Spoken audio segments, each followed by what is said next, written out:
Assalamualaikum warahmatullahi wabarakatuh. Perkenalkan, nama saya Muhammad Rafi Al-Ghifari dengan NIM K002514 dari kelompok B2. Sini saya akan menjelaskan anatomi vertebrae, plexus brachialis, dan brachiofemoralis. Oke, yang pertama yaitu kolumna vertebrae. Jadi struktur vertebrae atau tulang belakang belakang kita itu ada 5, yaitu vertebrae cervicalis, vertebrae thoracica, vertebrae lumbalis, os sacrum, dan os coccygeus. Jadi jumlahnya semua ini 31. Sementara ada vertebrae cervicalis memiliki 7 ruas, thoracalis memiliki 12 ruas, lumbalis memiliki 5 ruas, dan os sacrum dan os coccygeus. Jadi fungsi ini adalah menopang dari badan kita. Mungkin yang pertama kita akan bahas vertebrae cervicalis. Di vertebrae cervicalis ini ada yang tipikal dan atipikal.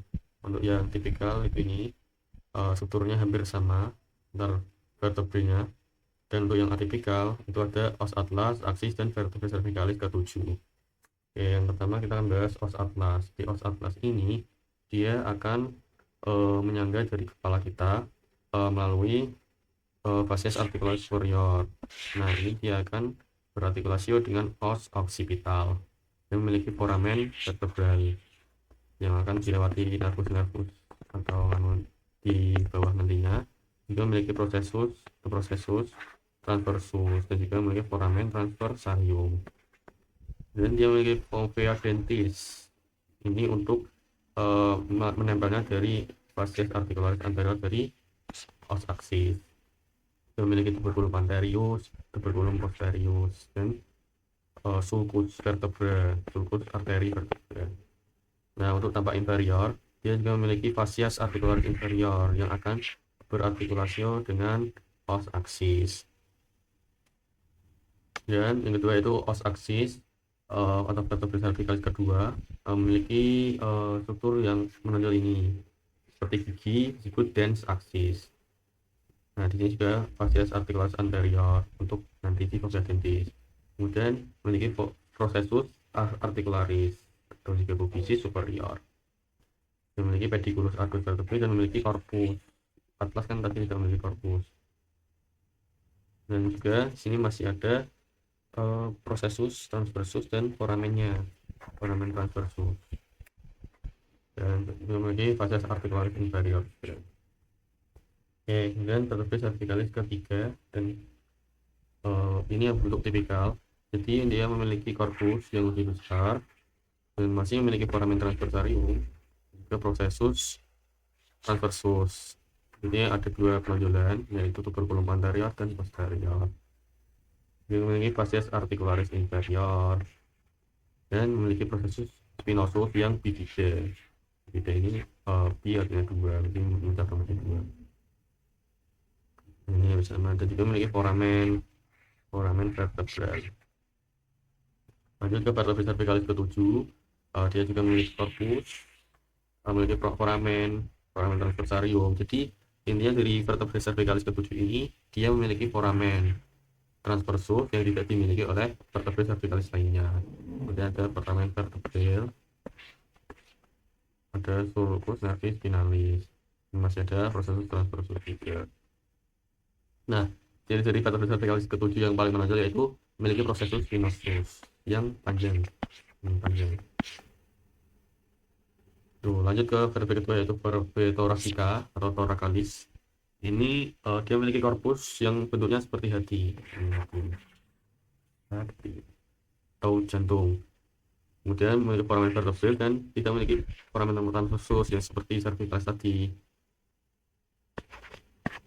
Tapi dia memiliki proses spinosus yang panjang dan lamina, dan ada ini penampilan ke sini. Facies articularis capitis vertebralis transversalis vertebralis. Jadi ada facies articularis capitis costae yang ini akan melekat dari costae.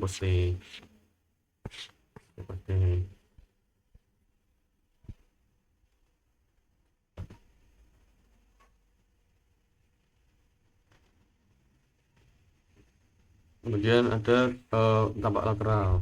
Ini tampak lateral seperti ini. Memiliki prosesus, pediculus, dan lain-lain. Dan vertebrae lumbales ini memiliki korpus yang bentuknya seperti ginjal. Nah, seperti ginjal. Dia mulai foramen vertebral. Ada sini terdapat lebih banyak prosesus ya. Ada prosesus transversus, prosesus mamillaris, dan ada prosesus accessorius dan prosesus spinosus. Lanjut ke vertebrae sarcales atau sacrum dan coccygeus. Sebenarnya sacrum ini memiliki 5 ruas, 1, 2, 3, 4, 5, ini memiliki 1. Nah, di sini juga terdapat foramina karena ini tampak anterior, jadi sebenarnya foramina sacralia anterior. Nah, untuk yang posterior, foramina sacralia posterior. Nah, di bawah dari os sacrum ada os coccygeus ini yang kecil ini, yang memiliki 4 ruas, 1, 2, 3, 4.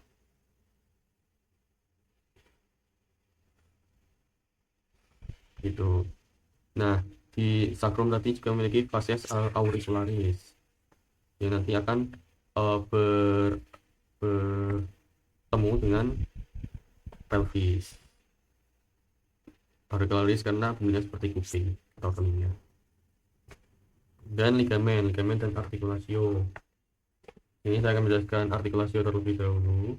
Yang pertama ada artikulasio atlanto-occipital. Seperti namanya, atlanto adalah atlas, occipital dan occipital. Jadi artikulasio ini menyambungkan antara os atlas dan os occipital.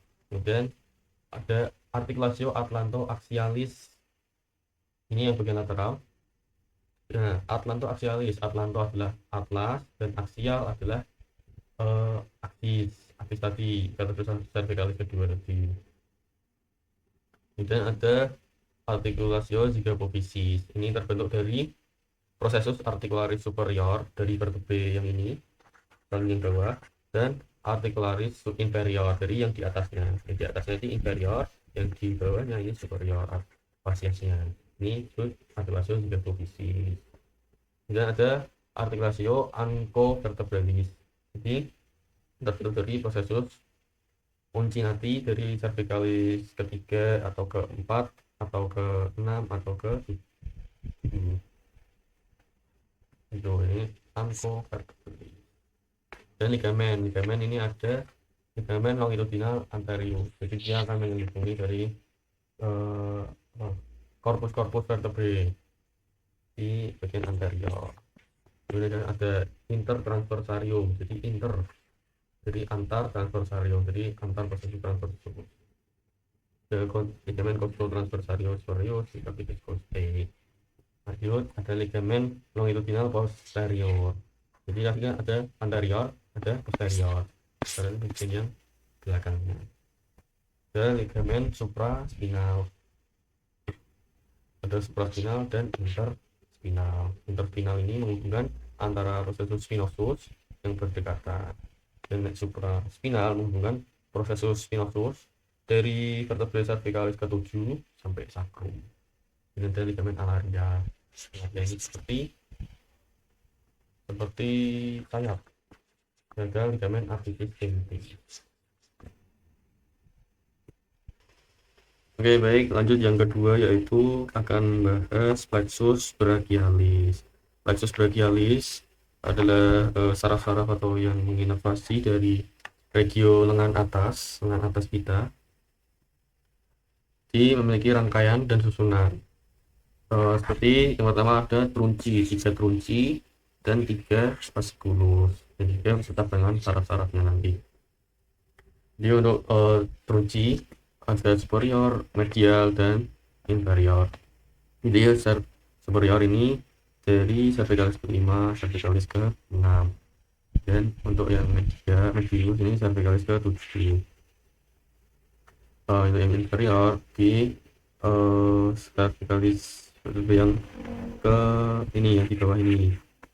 Kemudian di vertebrae thoracalis yang pertama, dan lanjut membentuk percabangan lagi, yaitu chorda atau fasciculus.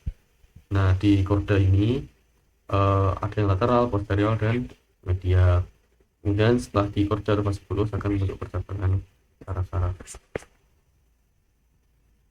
Ini cabang dari fasciculus yang lateral ada nervus thoracalis lateralis, nervus thoracalis lateralis, musculocutaneus, dan juga nervus medianus yang radix lateral.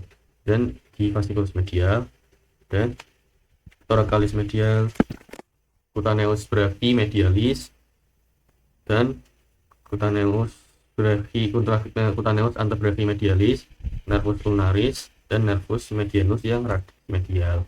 Di kemudian fasciculus posterior ada nervus subscapularis superior dan subscapularis inferior, dan juga ada nervus radialis, axillaris, dan thoraco-dorsalis. Nah, ini radialis, musculocutaneus, ini scapularis, dan cutaneus antebrachy yang lateral, cutaneus brachy lateral, cutaneus brachy posterior. Dan yang ketiga yaitu regio femoralis. Regio femoralis yang kita tahu ada femur, itu paha. Ini kita akan bahas tulangnya dan otot atau muskulusnya dan juga inervasinya. Pertama kita bahas tulangnya yaitu os femur. Os femur ini merupakan tulang terbesar dari tubuh manusia. Memiliki struktur seperti berikut. Yang ini tampak anterior, memiliki caput os femoris, kemudian ada fovea capitis osis femoris, dan ada leher yaitu kolum os femoris, yang memiliki trochanter dua, yaitu trochanter mayor yang besar dan trochanter minor yang kecil, dan memiliki korpus, dan juga ada bagian lateral epicondylus lateral dan epicondylus medial. Kemudian ada condylus yang lateral dan juga condylus yang medial. Ini ada permukaan yang akan digunakan untuk patella. Dan di tampak posterior ini dia lebih kasar karena memiliki nih ada tuberositas glutea. Nah, ini jadi lebih kasar. Dan ada linea aspera. Jadi untuk membedakannya ya yang posterior itu dia lebih kasar di bagian korpus sampai ke atasnya. Yang bawah ada lateral epicondylus, dan ada medial epicondylus dan juga condylus medial sama condylus lateral. Dan antar ini ada yang fossa atau cekungan yang agak datar atau dangkal. Kemudian ini dinamakan fossa intercondylaris. Dan ke muskulus regio femoralis ada regio femoris anterior. Jadi yang pertama ada muskulus iliopsoas. Ini adalah dua otot, yaitu musculus iliacus dan musculus psoas major et minor. Di musculus iliacus ini dia berorigo di fossa iliaca atau ilium dan berinsersi di trochanter minor dari os femur. Sementara untuk psoas ini di proses transversus corpus discus intervertebralis, vertebrae thoracalis ke-12 sampai vertebrae lumbalis ke-5. Ini dari sini ke kemudian insersinya di trochanter minor sama seperti iliacus, dan diinervasi iliacus tadi diinervasi oleh nervus femoralis, dan untuk psoas major diinervasi oleh plexus lumbalis. Dan regio femoralis anterior yang kedua yaitu musculus rectus femoris, vastus medialis, vastus lateralis, dan vastus intermedius. Nah, ini empat ini tergabung dinamakan yaitu musculus quadriceps femoris. Quadriceps 4. Yang pertama musculus rectus femoris, ini besar. Ini ada caput rectus dan caput reflexum. Dan ada musculus vastus medialis, ini vastus medial, berarti yang ke arah medial. Kemudian ada vastus lateral, jadi bilateral di pinggir. Origonya sama, yaitu ujung atas dari korpus femur. Dan ada vastus intermedius, yaitu fascias anterior dan lateral corpus femoris, itu origonya. Insersionya dari keempat muskulus ini sama, yaitu di trochanter minor femoris dan diinervasi oleh nervus femoralis. Dan lanjut yaitu regio femoris anterior lagi, yaitu ada muskulus terpanjang yaitu musculus sartorius. Dia berorigo di sias atau spina iliaca anterior superior. Musculus sartorius. Insersinya di facies medialis atas dari corpus tibia. Dan ada musculus tensor fascia lata ini, tensor fascia lata. Ini originnya di crista iliaca dan insersinya di facies medialis di fascia gluteus superior.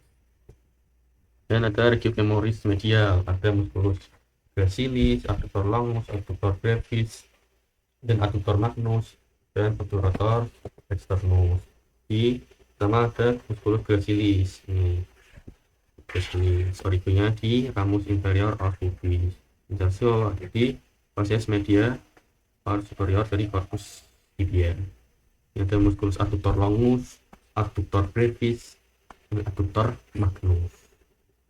Ada pecting adductor, jadi untuk abduksi tungkai atas dari femur ini. Lanjut yaitu ada musculus obturator externus, ini diinervasi oleh nervus obturator ini. Oke, lanjut ke regio femoralis yang posterior. Yang posterior ini ada musculus biceps femoris, semitendinosus, dan semimembranosus. Ini gambarnya, ini musculus biceps femoris, dan ada musculus semimembranosus, ini membranosus, dan ada musculus semitendinosus, biceps femoris, dan semimembranosus. Biceps femoris ini memiliki dua kaput, yaitu kaput longum dan kaput brevis. Kaput longum di origo di tuber ischiadicum, dan kaput brevis di linea aspera, linea supracondylaris, lateralis femoris. Insersinya di lateral kaput fibula. Fungsinya untuk fleksi rotasi lateral, tungkai bawah, dan ekstensi tulang atas. Dan musculus semitendinosus dan semimembranosus ini berorigo yang sama, yaitu di tuber ischiadicum. Namun insersio di musculus semitendinosus ini di facies medialis tibia bagian atas, sementara semimembranosus di condylus medialis tibia. Keduanya diinervasi oleh nervus ischiadicus, berfungsi untuk fleksi tungkai bawah, ekstensi tungkai atas. Nanti ini inervasi dari regio femoralis. Ini tampak anterior, ini tampak posterior ke belakang. Ini tampak anterior ada iliohypogastricus, iliolinguinalis, dan nervus cutaneus femoris anterior lateral, nervus genitofemoralis, nervus obturatorius ini. Kemudian ada nervus saphenus. Tampak posterior ada nervus gluteus superior, gluteus inferior, dan nervus pudendus, cutaneus femoris, nervus ischiadicus yang satu ini. Nanti dia akan bercabang, yaitu nervus tibialis, dan nervus fibularis. Seperti itu. Oke, gambar-gambar saya dapat dari buku ini, dan juga ada bantuan dari Raul Anatomi edisi ke-11. Oke, selesai. Terima kasih. Kurang lebihnya mohon maaf. Wassalamualaikum warahmatullahi wabarakatuh.